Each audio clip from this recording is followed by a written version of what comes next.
السلام عليكم ورحمة الله وبركاته. أهلا بيكم حبايبي في قناتكم قديم وجديد. ازيكم عاملين ايه؟ يا رب تكونوا في أحسن حال.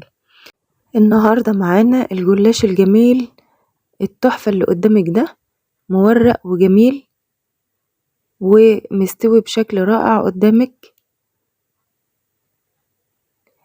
هعملهولك بطريقة هتعجبك جدا إن شاء الله.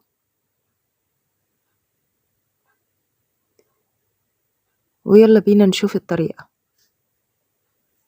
معانا إن شاء الله اللحمة بتاعتنا المفرومة، وبنعمل معاها الخضار اللي احنا شايفينه قدامنا ده، بصل، فلفل ألوان زي ما تحبي، وطماطم مخليه منها البذر، وكام فص توم.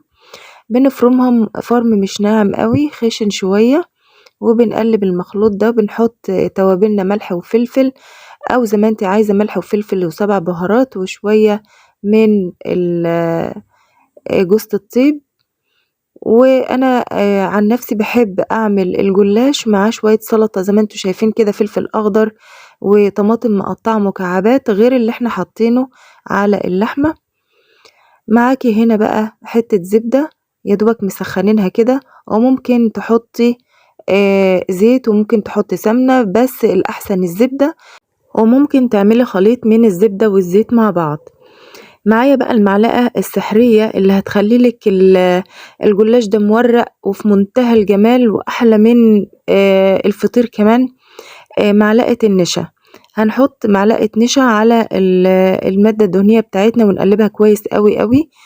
ودلوقتي جبنا الصينية بتاعتنا وهنديلها فرشة كده من المادة الدهنية بتاعتنا، وهنجيب ورق الجلاش بتاعنا ونفرشه في الصينية، وبين كل ورقة وورقة أو كل ورقتين بنعمل فرشة من المادة الدهنية اللي معانا المخلوطة بالنشا زي ما احنا شايفين كده.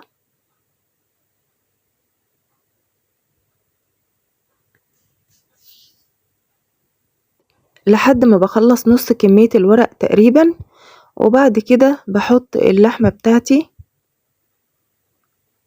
وانا زي ما قلت لكم عن نفسي بحط السلطة دي حاجة عاملة زي السلطة، طماطم مقطعة مكعبات وفلفل مكعبات، وساعات بحط زيتون اسمر او اخضر، وساعات برضو بحط جبنة موتزاريلا او جبنة رومي، بيطلع طعمها في منتهى الجمال. بحاول اوزع كده الحشوة بتاعتي توزيع كويس. طبعا بحرص ان انا ماخدش معايا المية اللي بتنزل من الطماطم او الفلفل، بكون مملحاها برضو بملح وفلفل اسمر.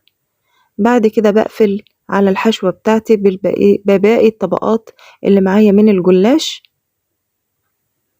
ونفس الحكاية بين كل طبقة وطبقة او طبقتين بعمل فرشة المادة الدهنية بتاعتي اللي فيها النشا.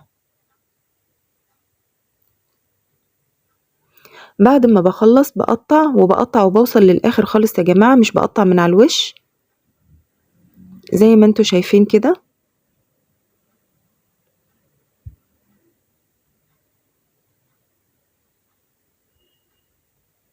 وبعدين بدخلها الفرن على درجة حرارة، اعلى درجة حرارة في الفرن عندي، بتقعد معايا حوالي نص ساعة. طبعا بحطها اول ربع ساعة لحد ما تنشف معايا شوية.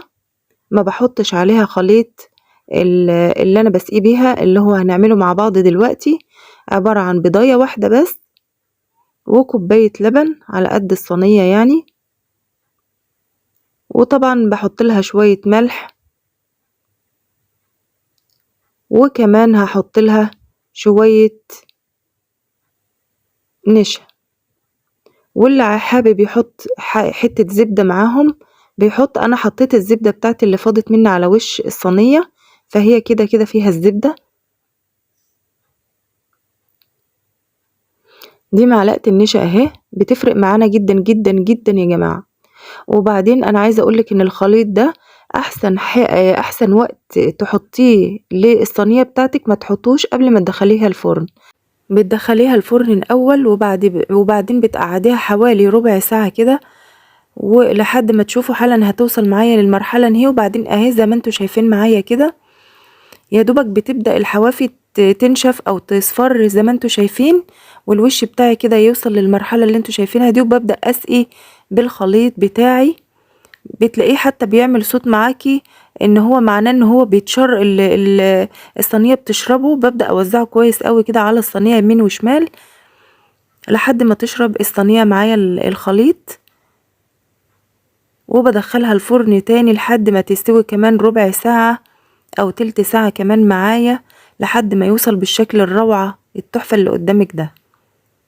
جربيه بالطريقة دي، وجربي حط الخليط بتاعك بعد اول ربع ساعة، ما تحطوهوش قبل ما تحطيه الفرن، وشوفي النتيجة معاكي هتطلع ازاي. وكمان معاكي المعلقة اللي احنا قلنا عليها، معلقة النشا، هي دي هتفرق معاكي كتير جدا في التوريقة بتاعتك. بيطلع مقرمش وحلو، وفي نفس الوقت طري وجميل من جوه ومورق من جوه، ولا اجدعها فطير. يلا اعمليه وعلقيلي وقوليلي، وادعيلي دعوة حلوة من قلبك ليا ولأولادي، وادعميني باللايك والشير والاشتراك في القناة. والسلام عليكم ورحمة الله وبركاته.